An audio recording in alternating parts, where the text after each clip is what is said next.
Why hello there beautiful people, welcome back to Crayniaq Gaming. We are back with the Baltimore State Dynasty here on NCAA Football 14. Now make sure you guys hit that like button, hit the sub button if you're new. Also click on the notification bell to join the notification gang. And we're going to keep it rolling here, coming off a huge win over Maryland in our yearly rivalry game that still doesn't have a name. Let's check out the top 10. We got Florida still at number 1, they haven't played a game yet. Alabama did play and they moved up to 5 after beating NC State. Michigan State beats Central Michigan barely and they move up. And of course Nebraska, with the overtime loss to Ole Miss, they moved from 3 to 16. But Washington, Arizona, and North Carolina all win their games. And rounding out the top 25, you had Colorado, LSU, and Iowa all winning their respective games. But now we got a top 25 matchup we got to worry about as we take on Baylor, who's ranked 17th in the nation, playing their first game of the season.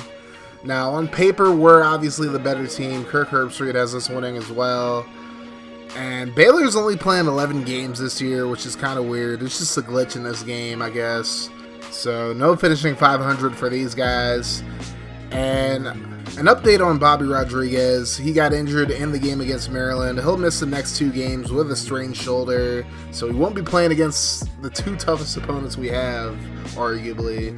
So let's look at Baylor. They have a really good running back by the name of DeJuan Coley. He's a 91 overall, 98 speed, 96 acceleration, and 99 agility. Rushed for 566 yards on 108 carries last year for 9 touchdowns. That's good for a 5.2 yard per carry average. And he did have 7 receptions last year as well, so he might be a little bit of a threat out of the backfield. He's also a really good return man, so we're going to have to watch out for him. Defensively, Baylor has 2 corners over 90 overall. You got John Smith, first of all. I know it's such a basic name. He has had 5 interceptions over the past 2 seasons. Not a whole lot of tackles, but I guess that's just because not a lot of people throw towards him. And you have Ray Rawls, who's also a senior, had 3 interceptions last season, not a lot of tackles. He must have been like a nickel corner for the most part last year. But being in the Big 12, of course, they do need good corners because a lot of those teams are pass-heavy teams. So this is going to be a tough game. I mean, Baylor is a Big 12 team once again, so you got to expect they're going to throw the ball a lot in this one, but we'll have to see. But Fred Kane coming off a pretty solid game last week, 19 for 32, 203 yards, a touchdown through the air and on the ground. And first play of the game, Jeff Elliott getting the carry. Of course, he's starting for Rodriguez, who's going to miss this game and the next one. Now 2nd and 6, and Kane going to find Josh Bryant up to the 31-yard line for the first down. 2nd and 10, Baylor sending the blitz, and Kane gets it out to Zach Hobart, who's going to be a few inches shy of the first down marker. Now he faces a 3rd and inches, and we're just going to give it to Tommy Peoples, the fullback. He pushes forward for 3 yards and the first down. Very next play, 1st and 10, and the handoff to Elliott, and he's going to get blown up in the backfield, loses 2 yards on the play. That brings up a 3rd and 12. Kane going to drop back, and he's going to float one to Nick Gould, but it's going to be nearly intercepted by Jake Jamison. So our drive stalls out, and we have to punt it away. Here's William Morris with a beautiful punt, and that's going to bounce out of bounds at the 1-yard line. A perfect punt by Morris. Now Baylor in danger of getting a safety here, and Derek Wade going to blow Coley up in the backfield for the safety. He's coming on the blitz, got blocked for a second, but he was able to fight off the block right into Coley, and we have a 2-0 lead now. 1st and 10, here's Elliott with the carry, sweep to the left side, finds some open space, and he's going to be brought down at about the 35-yard line, a 23-yard gain on the play for Elliott, and a new set of downs, of course. Now 1st and 10, handoff up the middle, Elliott, nice little spin move there, picks up 8 yards, but Elliott is hurt, very visibly hurt, and he's going to leave the game. So now Tommy Peoples going to move the running back. Tank Evans, the defensive end, now playing fullback as Peoples picks up a 4-yard gain and a first down. Now 1st and 10, play fake, and Kane going to quickly throw it to Hobart, who gets another first down, an 11-yard gain in the play. Now it's a 1st and 10, and Kane in the pistol, handoff to Peoples up the middle, and he's able to fight forward for a 7-yard gain. That's going to lead to a 3rd and 1. Handoff to Peoples. He's going to punch it in. 2-yard touchdown run for Tommy Peoples, and we go up 9-0 over Baylor. So now Baylor football, 1st and 10. Hughes with the play fake. And he's going to roll to his right. He's going to run it this time. Right, not able to bring him down. And Hughes just barely gets the first down there. Now a new set of downs, 1st and 10. Read option for Hughes. And Brown completely misses him. Pride can't bring him down either. And Hughes gets into Baltimore State territory with a 15-yard gain. Now a 3rd and 7. They run a screen, and Coley gets blown up by C.J. McCray. And Baylor's drive stalls the left opponent away. 2 minutes left in the first quarter, and Kane goes down for the sack, losing 10 in the play. And that's going to lead to a 3rd and 18. Kane going to drop back, rolls to his right, evades a tackler, throws it to Bryant. Bryant pitches it back to Nick Gould, but Gould not able to get to the first down marker. And we go 3 and out. We have to punt it away. Now Baylor gets the ball back with a minute left in the quarter, and Dykes up the middle, going to pick up the first down, an 11-yard gain. Now 3rd and 6, Hughes going to drop back, and he's running the screen, gets it to Dykes, and this time Cox able to bring him down for only a 1-yard gain. So now Baylor going to try a long field goal, about a 52-yarder here, and their kicker splits the uprights, and now Baylor on the board. It's 9-3. 1st and 10, Kane going to roll to his right. He's going to run it himself. He picks up the first down and more, up to about the 42-yard line. Now 1st and 10, handoff to Peoples, and he fights forward for 5 yards. That brings up a 2nd and 5. Kane, under pressure, gets it out to Bryant, and Bryant gets the first down into Baylor territory up to the 45-yard line. Now we face the 3rd and 12, however. Kane, out of the shotgun, going to roll to his left, and he's going to try to run it himself. He's not going to get the first down, however, as he stopped 5 yards short, and we punted away. So now Baylor football. Here's Hughes back to pass. Tries to scramble, and he runs right into Cedric Mosier-Dalton. That's going to be a 6-yard loss, and now Baylor with a 3rd and 16, just going to run it, and Jones is blown up in the backfield, and they just have to punt it away. Johnson going to punt from his own end zone, and back is Ricky Lee Perry-Paul to return this one, and he's going to take it up the left sideline, gets a good block there, jukes out another defender, and he's trying to go Superman here, and he's brought down at about the 8-yard line, a 51-yard punt return. So my idea was to feed him the ball here to reward him for that great punt return. That was a terrible idea because Kane throws an interception to Hunter. Starks tries to poke it out, but he couldn't get the ball out. So it's a touchback. Baylor with the ball at the 20-yard line. 1st and 10. Coley with a great run here. Up to about the 46-yard line, a 25-yard gain. And a new set of downs. Now they face a 3rd and 4. Hughes going to throw right side to Stewart, and he makes the grab into Baltimore State territory. And a new set of downs for the Bears. Now 2nd and 10. Hughes going to throw right side, and it's intercepted by Antonio Coleman. And for the 2nd straight week, he runs into a teammate, which knocks him down. But we have the ball back. That's all that really matters. 1st and 10, more than midway through the first half, as Peoples picks up a 5-yard gain. Now a 3rd and 5. Kane out of the shotgun again. Gets it out to Gould, who picks up the first down and gets up to about the 46-yard line. And now very next play, read option by Kane up the middle, and he's able to pick up 8 yards. That brings up a very manageable 2nd and short. Now it's a 3rd and inches. Kane going to throw right side. Finds Hobart, who picks up the first down easily. Only 2 yards, but that's all he really needed. Now 1st and 10. Kane going to drop back. And I'm going to be completely honest, I pressed the wrong button there as Rawls gets the pick. Kane in pursuit, but he's not able to get to him. And that's a pick 6, ladies and gentlemen. Baylor on the board again. Now up 10-9 with a minute and a half remaining in the first half. Now 2nd and 10, running a screen to Gould, and he's able to break a few tackles, picks up about 6 yards on the play. Now that brings up a 3rd and 4. Kane going to roll to his right.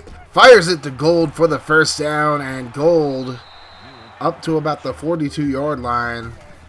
Baltimore State goes no huddle, 1st and 10, and a quick throw to Carlos Starks for the first down into Baylor territory. And time continues to run, 2nd and 5 now. Kane rolls to his right, fires it, and finds Dustin Scott, who checks into the game. Picks up an 18-yard gain and a first down. 17 seconds remaining. Now 3rd and 9. Kane over the middle, finds Josh Bryant. He tries to fight his way into the end zone, but he's a yard shy. And Baltimore State not using a timeout here. 1st and 10, quick throw to Perry-Paul, and he just drops it. Oh, you hate to see it. And very next play, 2nd and goal. We try to sneak it in with Kane. He gets pushed backwards. We burn a really quick timeout. And I just decided I'm just going to settle for the field goal here. So Roger Holloway able to get it. And even though we probably don't deserve the lead, we head into halftime with a 12-10 lead over Baylor, despite a very sloppy first half from this offense. So Baylor going to start off the ball here, 1st and 10. Hughes on the play fake, and he's able to find Darius Carroll, who makes the grab for a 6-yard gain. Now they face a 3rd and 6. Hughes going to try to scramble, but he's going to get caught from behind by C.J. McCray. Does get a yard on the play, so it's no sack, but they still go 3 and out. So now Baylor with a blitz on 2nd and 12, and Kane throws another interception. Now right there, I thought Hobart was going to cut sooner than that, but apparently that wasn't the case, and they get a pick. So now Baylor with a great field position here, and Perry makes the grab. 9-yard gain on the play. That brings up a 2nd and 1. Hughes back to pass. Under pressure, and Jake Pride comes on the blitz and brings him down for the sack. That's going to bring up a 3rd and 7. And just a little draw play, handoff to Coley. He's going to go for no gain. Derek Wade makes a stop there. So now Baylor trying to take the lead with a field goal. The kick is up, and it's going to be wide right. I'm surprised the kicker missed that after making a 52-yarder earlier, but I'm not complaining. Now Kane going to fire over the middle to Hobart, who gets into Baylor territory with the 1st down. So now 1st and 10, Kane going to roll to his right. Quick throw over the middle to Peoples. He only gets about 2 yards on the play. That's going to bring up a 2nd and 8. Kane going to drop back, rolls to his right. He's going to throw, and he finds Carlos Starks for the 1st down up to the 31-yard line. Now 2nd and 6. Kane over the middle, finds Perry Paul, who holds onto it this time, up to about the 16-yard line. And now we're in the red zone. 3rd and 6. Kane gonna hold on to it last second, finds Bryant. He breaks a tackle and gets into the end zone for the touchdown. And we go up by 19 pending the extra point. So now Baylor trying to respond. 1st and 10. Here's Hughes. Under pressure, throws over the middle, finds Coley. And he's able to get the 1st down up to about the 44-yard line. And now 1st and 10. Play fake by Hughes. He's going to throw right side, finds Carroll, who breaks a tackle, and he's just 2 yards shy of the 1st down marker now. 2nd and 2, play fake by Hughes, and he's going to throw right side across his body, finds Perry, who gets up to about the 34-yard line, and a new set of downs for Baylor. 2nd and 10, here's Hughes under pressure, and he's brought down for the sack. That's Doug Bailey, the reserve defensive end, getting the sack. Now a 3rd and 18, Hughes under pressure, gets rid of it, and Stewart somehow comes up with the grab up to about the 16-yard line. Now new set of downs for Baylor. 1st and 10, handoff up the middle, and Coley goes nowhere, losing 3 yards on the play. That brings up a 2nd and 13. Hughes going to drop back, and he's going to try to scramble, but he's caught from behind by C.J. McCray, his 2nd sack of the game. That's going to bring up a 3rd and 15. And here's Hughes looking for the screen, and Coley blown up in the backfield. Brady Reed and C.J. McCray there. And Baylor going to have to settle for a field goal here. And yet again, they miss it wide right. No good in the waning moments of the 3rd quarter. This will be the last play of the 3rd. Kane going to throw over the middle, finds Bryant. And he's going to be stopped just 2 yards shy of the 1st down marker. Now we're into the 4th quarter. 2nd and 2. Kane with the play fake, rolls to his left. And he's looking, and he's just going to fire it to a wide-open Carlos Starks. Takes it upfield up to about the 33-yard line. A 28-yard gain in the play. And we're looking to put this one away. 2nd and 6, handoff to Peoples, and he's going to pick up the 1st down, 7-yard gain. Peoples isn't very fast, but he's definitely efficient running the football. So now 1st and 10, read option from Kane. He gets plenty of great blocks in front of him. He's going to take it in for the touchdown. We go up 25-10. And I decided that I'm going to go for 2 to make this a 3-possession ball game to put it out of reach for Baylor. And we run the exact same play, and Kane takes it in very easily to make it 27-10. So now Baylor, it's still possible for them to come back into this game, but they can't be giving up sacks like that as Richardson gets a sack there. Now 3rd and 14, Hughes holds on to it, throws it deep, and honestly, 82 had a step on Pride. That probably could have been a touchdown there, but it falls incomplete. So they go 3 and out. Now 1st and 10, Kane going to roll to his right, and he's looking deep. He's going to fire it to Ricky Lee, Perry Paul. One-on-one jump ball, and Perry Paul drops it yet again. This man has had a lot of issues holding on to the football this year, and it's really sad to see as Starks gets put down for a 5-yard loss on a screen pass. Now, 3rd and 15, we run another screen, this time to Peoples, and he's just not fast enough to really do anything with the screen. Picks up 6 yards, but we needed 15, so we end up going 3 and out and punting it right back to Baylor. And they're back in business, but Hughes goes down for a sack. C.J. McCray with his 2nd sack of the game. That's going to bring up a 3rd and 17. Throw over in the middle, and Ferguson drops it. Looks like he caught whatever disease Perry Paul had, and Baylor goes 3 and out. Now on a 3rd and 5, we get a little loading games update or whatever there, as Kane picks up a 6-yard gain in the 1st down. We're just looking to run the clock out at this point. 4th and 3. Kane going to run the read option again. Gets the 1st down and more. Plenty of blocks in front of him. He's going to get to the end zone for his 2nd rushing touchdown of the game. And it's academic from here at this point. Now, we do put the backups in late in the game to see what they can do. And what they do is give up a huge gain to DeJuan Coley. He's going to get inside the red zone and gets out of bounds. So now, very next play, Hughes going to throw it off his back foot. Finds Perry. Pride misses him. Harris can't bring him down in time. And Perry gets into the end zone for the touchdown. They go for 2 to try to make it look reasonable, but Hughes is going to go down for the sack. They'd kick an onside kick. We'd recover it, and we'd walk away with a 34-16 victory over Baylor. Now, it wasn't the best of efforts by any means, but a win is a win, and I'll take it any day of the week. I'll take an ugly victory over a clean loss any day of the week. As Kane threw 3 interceptions, but went 25 for 35, 224 yards, only got sacked once. So he didn't have too bad of a game. Jesse Garner did get in, threw a completion for 6 yards. Peoples was 63 yards on 19 carries and a touchdown. Kane, 2 touchdowns, 89 yards on 9 carries. And Elliott had 33 yards on 5 before he went out of the game. Josh Bryant with the lone receiving touchdown, also led all receivers in receptions and yards. But those drops by Perry Paul are killing me, man.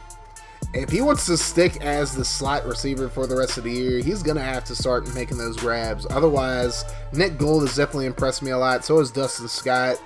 I'll easily put one of those guys in that slot position and just go from there. Now, as for Jeff Elliott, he did suffer a mild concussion in this game, and he's going to be day-to-day. If he can pass the concussion protocol this week, he will play against Florida, but only time will tell. I'd like to get him at least 1 or 2 practices before we get him into the game against Florida. Otherwise, Peoples will probably be the starting running back. But regardless of who plays running back in the next game, I mean, they're going to have to bring it because we're playing against the #1 team in the nation in Florida. So, regardless of anything, regardless of who's playing running back, we got to bring our A game. Honestly, it doesn't matter how good this team thinks it is. We still have a lot to work on.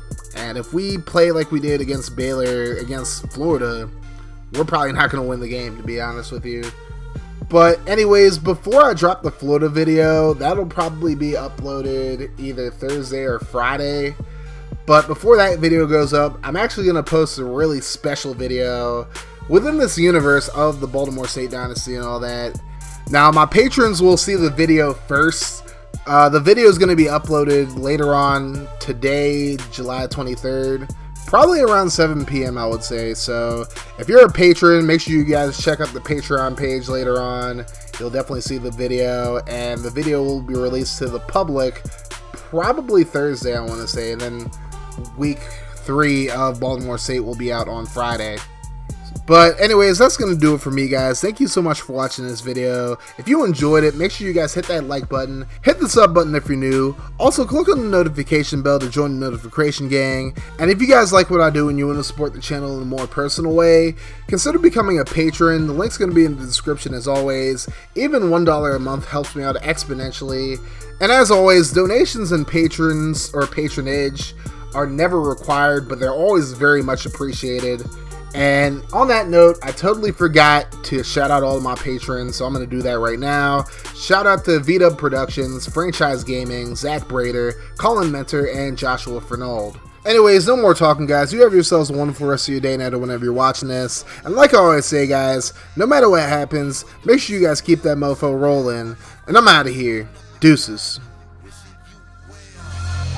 God, they tryna turn me to a monster. Every year I'm a conquer. Okay, see, I bring the thunder. Walking in humble, Ali Muhammad. Sting you like Bumble. Running with pride, 10 over. I still with bliss, I don't fumble blind.